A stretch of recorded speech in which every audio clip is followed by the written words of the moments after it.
What's up, everyone? I'm Cara, and welcome to the Cultures for Health podcast. Today, we are speaking with a big name in the sourdough community. Please welcome Food 52's resident baker and the creator of the Perfect Loaf, Maurizio. We would love to hear a little bit about your background. How did you get into baking, and when did you realize that it was more of just a hobby for you? Yeah, sure. So I started baking about 10 years ago, a little over that. And I'm actually an engineer. I'm a software engineer. So I went to school for, everything software related. So most of my days are kind of spent behind the computer and typing on a keyboard. And I transitioned from working at a kind of a defense contractor, like a big stereotypical cubicle farm kind of thing. And I transitioned to working at home about 12 years ago. And I was kind of looking, as I was working all day on the computer, I was looking for something to work more with my hands. And I was given just by chance a book on sourdough bread baking. And I had never done any baking before that. I kind of grew up in I'm Italian, so I grew up in an Italian household where, we made all of our food here at home, and my dad owned a restaurant, and so I grew up at the restaurant. So I was always surrounded by food, making everything from scratch. My grandmother making pasta, that kind of stereotypical Italian household. And so when I was given that book, I kind of got a glimpse into fermentation and in natural fermentation specifically. So the science behind that, plus the craft side of the whole bread baking process. And I think, just reading that book, which was the Tartine book. So this was back in, was it 2012? Yeah, 2012. So it was, I think, shortly after it had come out, and the book really just appealed to my engineering and scientific side, and also my love of food and, long process of making things by hand and high quality food from home. It was about a decade ago now, and I've been baking more and more frequently. Obviously, I started out pretty casual, even though it kind of, I think from that first loaf that I made, I think it really kind of swept me away, and I was really captivated with the whole process. So that's kind of how it started.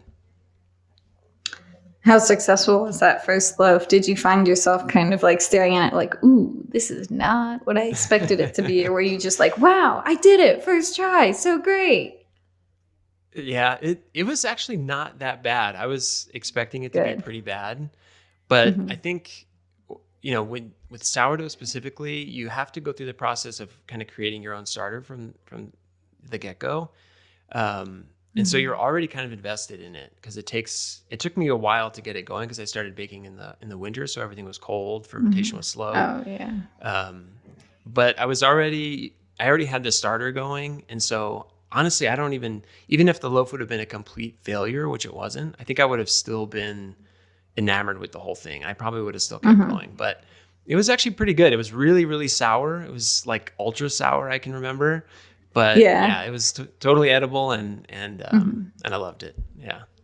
That's awesome. So what did the journey look like of baking that first loaf to now owning the Perfect Loaf website and doing all of your recipes and all of your ideas and all of the beautiful loaves that you make now on your Instagram? What was that journey like? And then tell us a little bit about your website and how you got there and what it is now and how people should use it as a resource.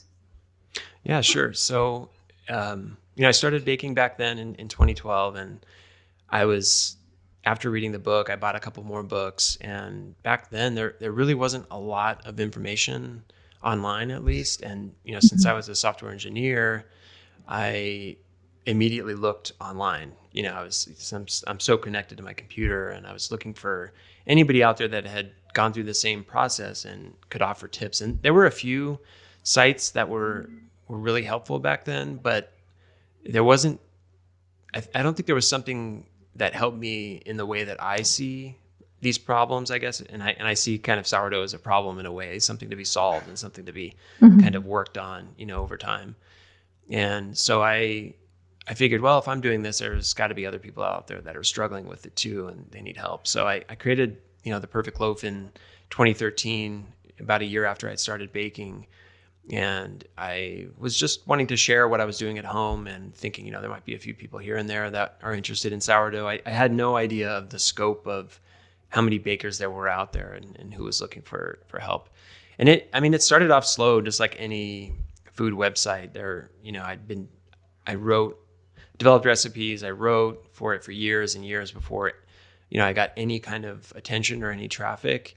But when I did get people that were visiting the site, I found that it was always very genuine. Like there were people that really, I feel like bakers and, probably people in all forms of, I think, natural fermentation and things, they're just a certain kind of generosity, and they're looking to help as much as they are to learn.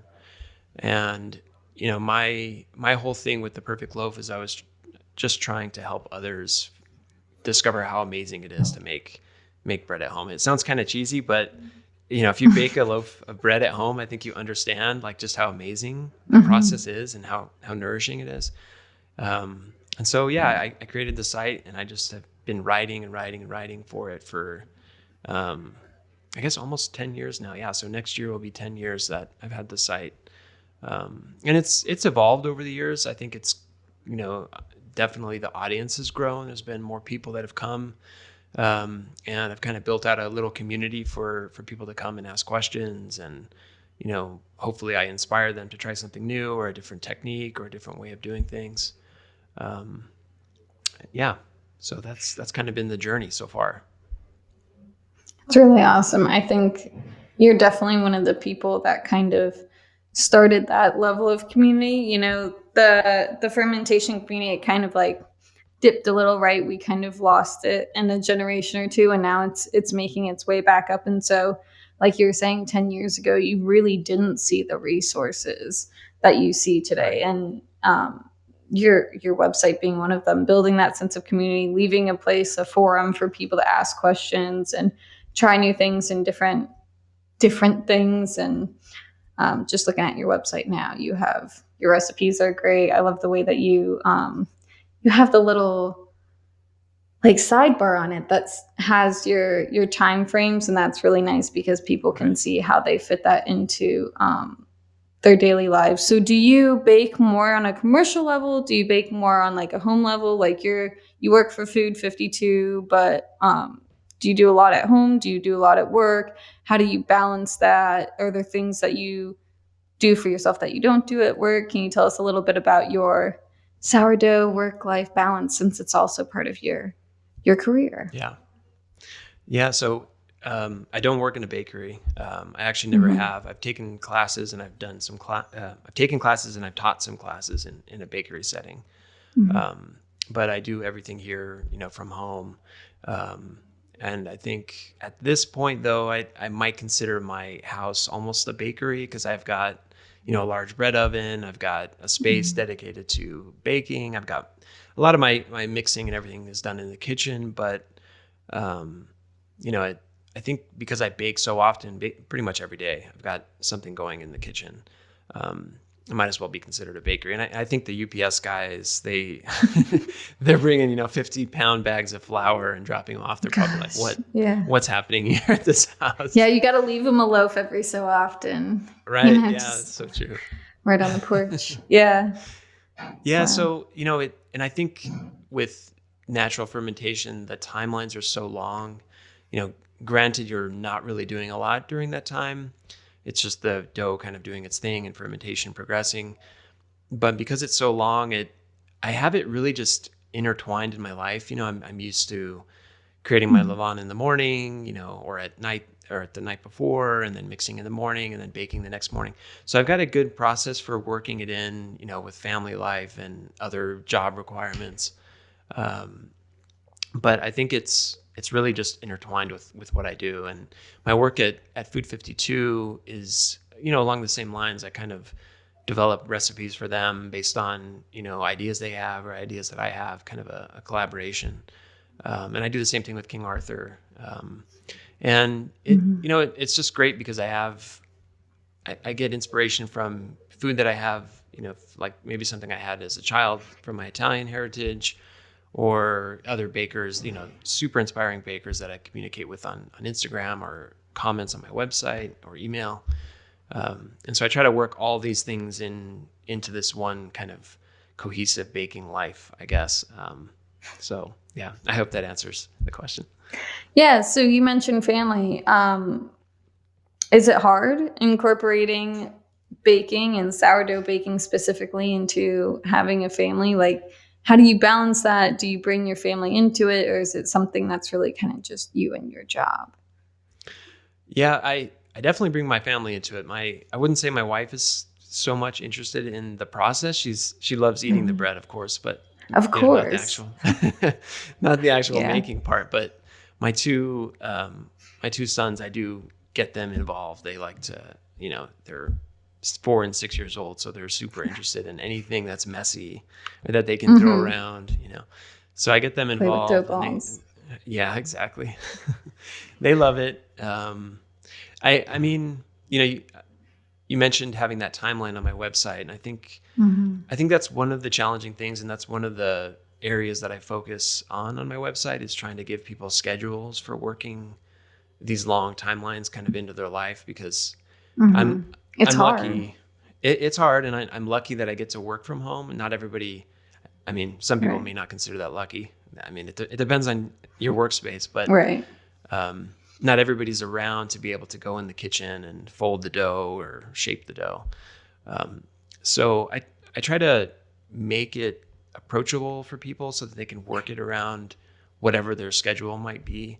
But the fact is, it is a long process, and you do have to kind of carve out some time that you can be around the house to deal with the dough. And but I don't think it's difficult. I think it's easy to work it in once you get an understanding of the key points in the process that you have to be present for, and the things you can do to either slow down or speed up, fermentation, and keep it on your schedule. Um, so I think I've been doing it for 10 years, and I know there's many bakers, of course, that have been doing it for a lot longer from home. And if I had to go to a bakery and actually, go somewhere and do the baking, it might be more difficult to do. But I think in that case, you just have to figure out how to schedule it around when you're going to be in the bakery and when you're not going to be there. And it's the same thing for the home baker.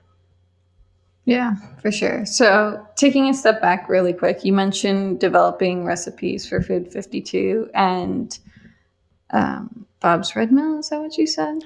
King Arthur. King Arthur. Yes, I knew it was one of the two, one of the big two. Yeah. Yeah. So, we saw on your website that you just put out like a dark chocolate cherry loaf, and it looks Mm. really good. And I've worked at bakeries that have actually done a similar type of loaf. What is your inspiration for that recipe, and what's your inspiration for other recipes? You said you do a lot of development, and you said sometimes it's from them, sometimes it's from you. So I don't know what gives you the good ideas, because like everything on your Instagram looks really good, and that chocolate cherry loaf I know is really good because I've had similar versions Yeah. before. So what inspires you, and how can people at home to get inspired like you have to create those new recipes, try something different? Are there Yeah. ingredients you always stick to? Are there ingredients that you always stray away from? What I don't know. What makes you the recipe maker that you are today? It's a great question. Well, I think I've always had kind of a curious drive in a way. So whatever I'm Mhm. applying myself to, whether it be like a computer thing or, a food thing or a baking thing, I always try to stay as curious as possible. I try to, approach everything kind of from a beginner's mindset. And, I think there's that side of it.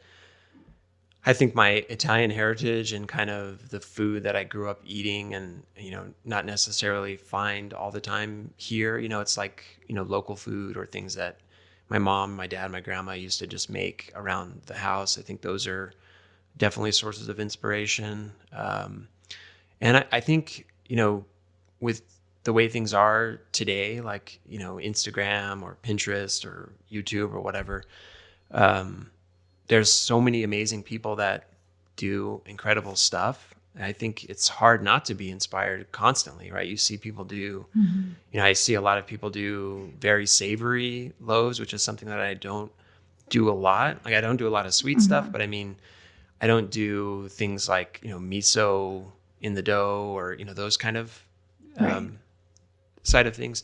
And it's not because I don't want to, it's just I wasn't exposed to that, those flavors or that kind of, that take on things. And, that's inspiring to me to see other cultures and other bakers take these kind of foods from other areas of the world and work them into a dough and see how it tastes and how it bakes up. And so, I think there's a lot of that. And then there's a lot of me, reading. I have, you can't see, but I have a wall of cookbooks and baking books that I'm constantly flipping through. And I think other people are really just the source of a lot of inspiration. For that chocolate loaf, that one, just coming out of the holiday season, I had been doing a lot of baking with cinnamon, chocolate and, fillings and rolls. And I love doing all that. And so I've been working with cocoa powder in dough for a while. I never added chocolate chips or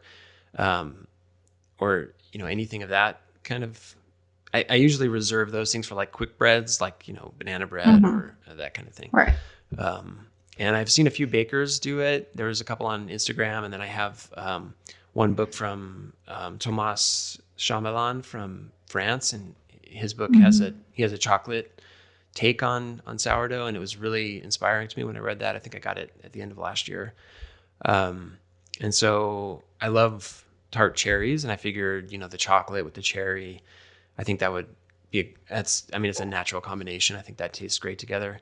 And then in the past, in my baking, history, I've done, I've kind of bloomed cocoa powder before, and I figured doing that kind of thing in a hot oil would bring a lot of extra flavor into that kind of oil mixture.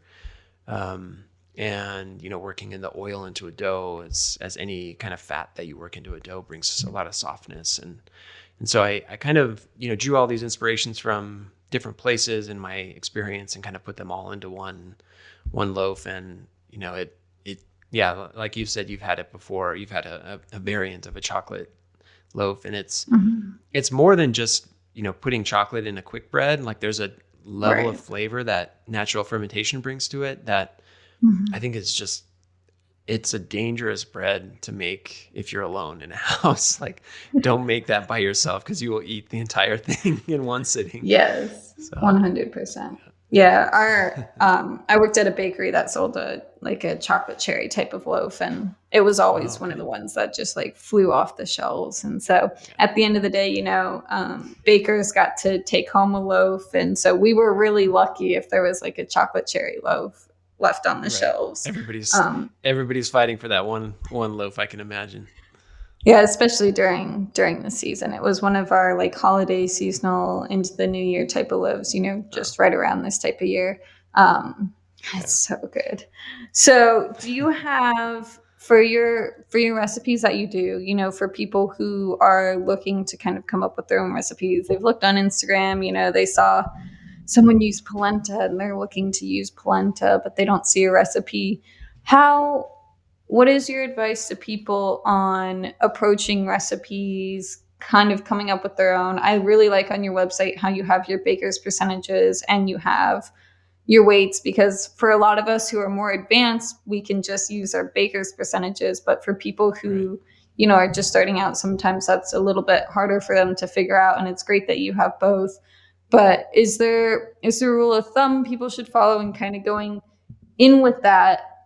Is there a ideal hydration percentage? When we're talking about baker's percentage, some people are like, 70%. Like, I'm really proud of my 70%. I think I saw a loaf on your Instagram the other day that had 80%, which is really high. And that's that's pretty good accomplishment, getting an 80% loaf to turn out nice without going crazy on you is, takes a little bit more skill level versus, like 60, 65% is pretty like solid dough. So what are what is your advice to people who are kind of looking to do their own recipes? They're looking around, they're talking to the community, they're looking at the community, but they want to make it their own. Yeah. Um, well, I mean, regarding hydration, for sure, it's always going to be very relative to the flour you're using. I mean, Mm-hmm. I think it's kind of dangerous to say sometimes when I'm like, oh, this loaf has 85% hydration, and people are like, what? Like, how is that possible? But that I probably have a lot of whole wheat in there, or maybe I'm mixing longer, Mm-hmm. or I mean, there's a lot of factors that go into it. So the number for sure is very subjective, and it's related to the flour you're using in your process. So but I think generally for a beginner, definitely start in a lower hydration level, and then if you're going for something to mix in, like let's say polenta, if you wanted to mix that, or something that needs water to hydrate it, then definitely drop your core dough hydration down so that you don't get into bulk fermentation and then your dough is a sloppy mess. And I think just generally, like one of the struggles I think most people have when they first begin baking bread, whether it be sourdough or not, um, is start. And I can remember when I started, starting from nothing, you have no sense for what the dough should feel like at each stage of the process. And so it's Right. it's easy for a baker to say, oh well, stop adding water when it feels right. I mean, What bakers can is feels communicate right? that. Yeah. Exactly. Yeah. But if you're starting from nothing, it's hard to convey the signs for that. Kind Mm-hmm. of, it's almost like muscle memory or some kind of intuitive sense that you build up as you work with dough over Right. time. So if you start in the lower hydration range, then I think you're safer, and you won't end up with a dough that's a sloppy mess, which I think is what's very discouraging for most beginning bakers. Um, Right. so it's better to start conservatively and then kind of work it up if you want to work it up. You don't necessarily have to. It depends on what you're going for in the end. I always, a lot of us bakers, we always talk about, like, some people will say, oh, I got to 90% hydration. Well, I got to 105. Oh yeah. I mean, Yeah. it's not like a competition. It's just, you want to get your dough to proper hydration, whatever that may be for Mm-hmm. your recipe or process. For beginners, start a little lower and then work up slowly as you're going. In terms of like determining what to work into a dough, like what kind of inclusions you want to put in if you want to. Um, if it's something like seeds or nuts, I usually start like around 10% of the total flour. So, um, you know, start somewhere low and work it up, just like your hydration. Because if you go too far, then I think the dough can quickly become unworkable, or you'll end up with like a really dense loaf of bread, which is kind of, you know, not what most people are looking for Not in the as beginning, fun. Yeah. and it's not as fun. Yeah. Right. So start low, and if you're working with something like spices or oil, then I'll usually go lower. Because it's going to be have more of an impact on the dough. So 2%, 4%. And I'm speaking in baker's percentages here. So, that's 2% of the total flour weight of Right. the recipe. So, Those are all good thoughts. I think typically I follow kind of same rules of, add to 4% for things that are dried. I typically go right. with or, honey or oil, fat, butter, milk, dairy, all that kind of stuff. And then kind of ramp up for there. And I agree too. Like I think a lower hydration dough is easier to handle and it's more encouraging. You get more, Yeah. you see more visually like that pop almost, I Right. feel like. Right. So I absolutely agree with you. So after you've got your dough together, you've put in whatever mix-ins that you've thought of. What is your style of baking? So everyone does their baking a little bit differently. Some people put pans with hot water in and let the pans steam their oven. Some people have steam ovens. Some people do Dutch ovens. What do you do? Do you do more of a home way, a more commercial way? What do you recommend to people who are just starting to bake and all they have is their, everyday oven and they need to get the steam into it, or they're looking for, a better ear or a better rise or a better Right. crust? What's your advice there? What's the best way to bake a Uh, loaf? yeah. I mean, you can't go wrong with having a Dutch oven and baking within a closed vessel within your oven to trap the steam as the dough's baking. Um, I think for beginners, that's definitely the way to go. It's, Mhm. you know, there's no stress. You just load the dough into your hot Dutch oven, put it in your oven, and then I usually bake it for about 20 minutes before uncovering and releasing the steam, and then finishing to bake for about 30 to 35 minutes or whatever the recipe calls for.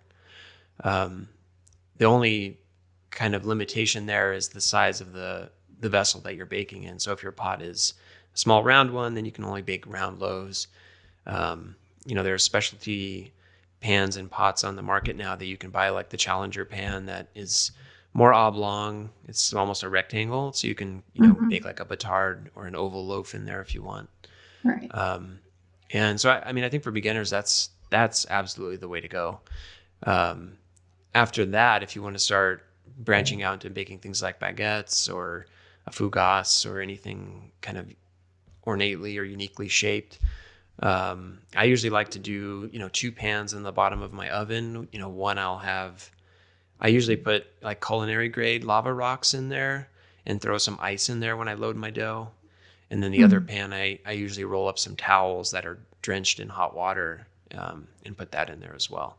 But I mean, I think if you want to go, if you don't want to do the Dutch oven route, and you want to bake directly on a baking stone or baking steel, and you don't want to mess with pans, even just misting inside the oven with a handheld, mister, you won't Mhm. get a super glossy crust, but you'll get enough rise and a controlled oven spring that it won't be, like a really rustic loaf. It'll be, you'll still have a nice crust on it. So one of those two, and I mentioned at the beginning that I've got a bigger oven, so I've got a large Rofco oven. I mean, Oh it's large wow. for me. Yeah, it's large for Mhm. a home baker, Right. and yeah, it's not steam injected, but I can. It's sealed, so I can just spray the water in and not have to worry about, like, a home oven will kind of dissipate the steam over We'll let time, it whereas the go. Rofco kind of Yeah. seals it in. Yep. So many options is what I'm hearing. Is it's really up to you and your environment to kind of fit what your needs are. And that's why we always ask that question, is because it seems like everyone kind of has a little bit of a Yeah. different way. So that's really cool to hear your way and your advice. That's really cool that you have a Rothko in your house, though. I'm a little jealous. I wish I had one. Yeah. I thought all of them were steam injected though. So, I, I, but I that's awesome wish. that you still get to work with enough on that scale. Yeah, yeah, that would be nice, right? But it's still, if you don't get challenged every day, then things get boring. So, That's true. figuring out ways to steam inject an oven is always a good challenge, That's right. and can really affect the outcome of. So, segueing into the outcomes of our loaves, can you tell us about a time where you had a loaf fail? And was it the recipe that went wrong? How did you fix it? Did you know while you were doing it? Or was it kind of like a let me just bake this and see how it goes? Are there things that you can fix along the way that, like if you see a recipe going wrong, like Mhm. I was telling Kristen, I was sitting right here, that I made bread last night and I fell asleep. So I woke up, Oh I wow. fell asleep at like 8 o'clock, woke up at midnight and was like, oh, I've still got some roast. I rolled them out and I shaped them and baked them, and I didn't really know what was going to come of it. But luckily my house was cool enough where, it Oh all worked right. out nice. But um, yeah, tell us about a time where you had a recipe fail, or maybe you fell asleep, and what went wrong? How'd you fix it? Is there a way to fix it? Do you ever just like bake and see? Yeah, I think, I'd be absolutely lying if I didn't say that, my bakes went wrong occasionally, at least. I think that's one of the kind of amazing things about baking is that, you do something wrong, and you're like, you kick yourself. Of course it's frustrating, it's disappointing, but that next time you do it, it could be like the best loaf that you've ever baked, right? It's like every single time you're restarting from scratch, which is great. And I mean, I always think back to my early trials of, working with like porridge mix in. So I was working on an oat porridge loaf. And when I first started dealing with mix-ins of that nature, so something that's been, cooked or boiled with water or any liquid really, it's a challenge because you've got this huge mass coming into the dough that brings its own water.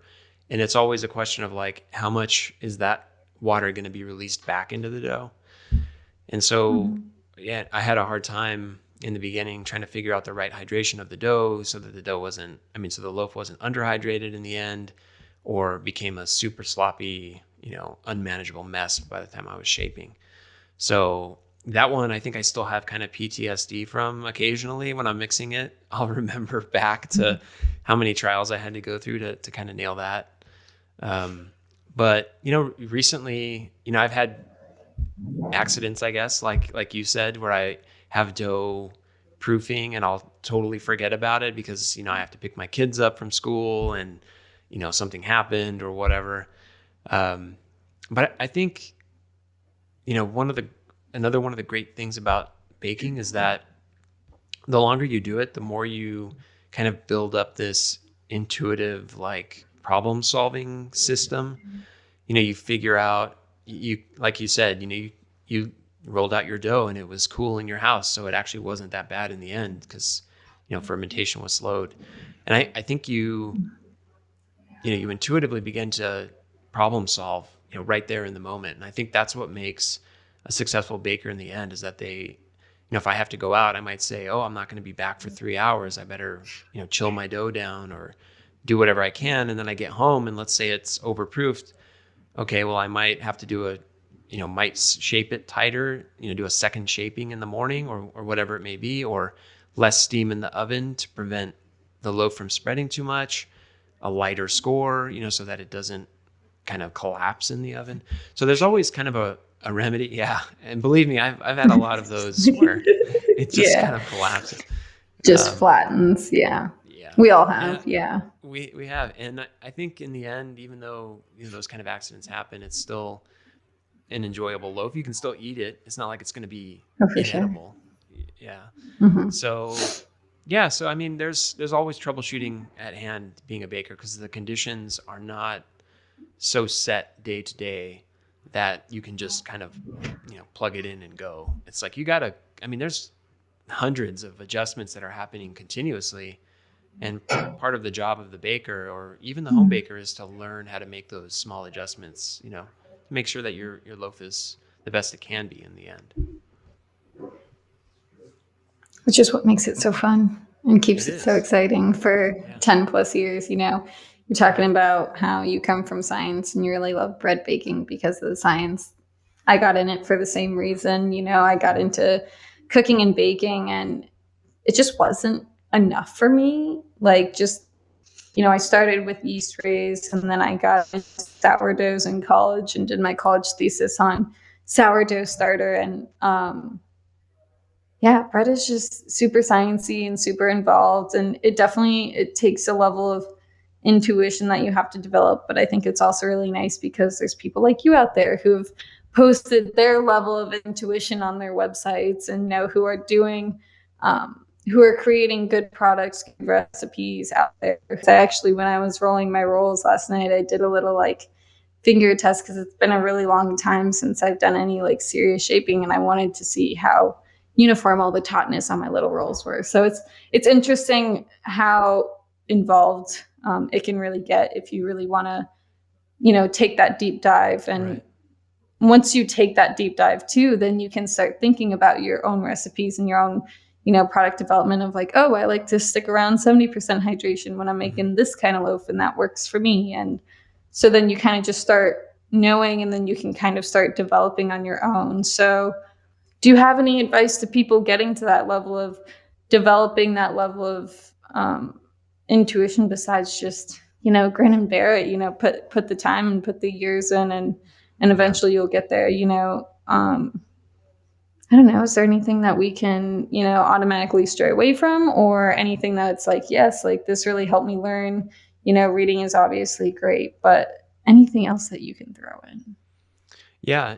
And I think what you said is all, of course, true. And I think there's also a place for the baker that wants to kind of step back and be, there's a place for a baker at every level. I think you and I are Sure. probably, at the more scientific kind of Hmm. end of the spectrum, which of course, I love. But at the other end, I talk to a lot of bakers who they bake, once a month or, Right. once every 2 weeks, and they just want it to be nourishing, right? They just want to make a loaf of bread for their family and kind of stick to that. I think that's great too. And there's a place for every baker.